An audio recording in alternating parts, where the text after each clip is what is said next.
prennent le déficit OK. et ils mettent 19 milliards de dépenses en capital, puis ils disent, vous dépensez trop. Vous nous dites que c'est eux qui ont tort et pas vous? Bien, c'est-à-dire que nous, on avait un choix à faire. Soit l'économie, OK. soit les finances publiques. Et vous l'assumez, ce choix-là, peu Oui. importe. Ah, c'était hier, ici, à peu près à la même heure. J'avais Éric Girard, ministre des Finances, quelques instants après que la nouvelle a été rendue publique. Donc, Standard & Poor's, agence de notation, qui a décoté le Québec. Bon, Rodolphe, le ministre, manifestement, cherchait à conserver son calme. On le sentait, comme on dit à Paris, un peu en tabarnouche. Là. Oui, parce que c'est vrai que c'est toute une claque pour un gouvernement, au plan financier, au plan politique aussi. Oui, écoutez, pour un ministre des Finances, c'est la pire chose qui peut arriver. Ça veut dire de se faire décoter par une agence de crédit internationale, la même agence de crédit ou les agences de crédit qu'un ministre des Finances dit toujours « Mais non, tout va bien, regardez, les agences de crédit, on dit ci, on dit ça. » Ça fait des années qu'on entend ça, même qu'on a des mauvaises performances, même qu'on est en déficit, etc. On dit « Non, vous inquiétez pas, notre situation est encore là. » Et là, non, là, on ne peut plus utiliser cet argument-là. Là, c'est pour dire qu'il y a un moment... Il faut arrêter de dépenser. Il y a un moment qu'on a trop fait des déficits, même après la pandémie, qu'il n'y a plus de justification et qu'en plus, on est en train de dire la fonction publique, ça augmente, ça augmente, ça augmente. Bien, il y a un moment, bien, c'est ça qui arrive. C'est l'heure de vérité qui arrive. Mais Stéphane, ce gouvernement-là est critiqué d'un côté parce qu'on ralentit les investissements en santé notamment, et on va parler de Maisonneuve-Rosemont et tout ça. Mais là, critiqué de l'autre parce qu'une agence de notation lui reproche de trop dépenser. Ils sont un peu coincés, là. Bien, ils sont un peu coincés, Paul. Ils ont récolté, là. Ils ont récolté parce qu'ils n'ont pas fait de choix. C'est pas les revenus qui ont été le problème pendant des années. Ce sont les dépenses qui ont explosé. La réalité du bulletin, là, bon, le seul bon côté, c'est que l'agence qui a le plus d'impact pour le Québec, je te dirais, c'est Fitch. Pourquoi? Parce que le type d'État, comme le Québec, ça va avoir plus d'incidence sur notre capacité d'emprunter. Cela dit.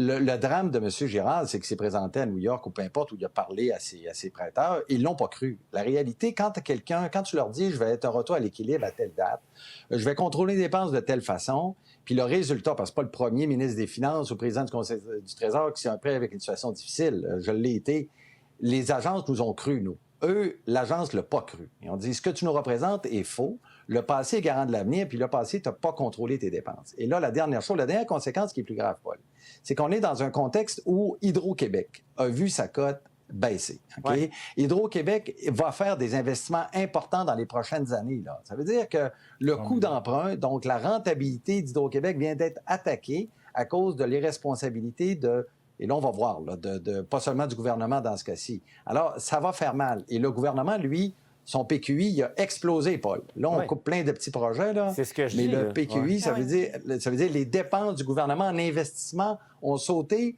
littéralement et en plus, ses dépenses de fonctionnement. Alors, c'est pour ça que pour Standard & Poor's, la conclusion était simple. C'est que ce que vous me dites, c'est pas plus vrai que l'an passé. Vous n'atteindrez aucune de vos cibles. C'est une situation pour le moins inconfortable, Yasmine, pour un gouvernement. Mine de rien, sortons le calendrier. Là.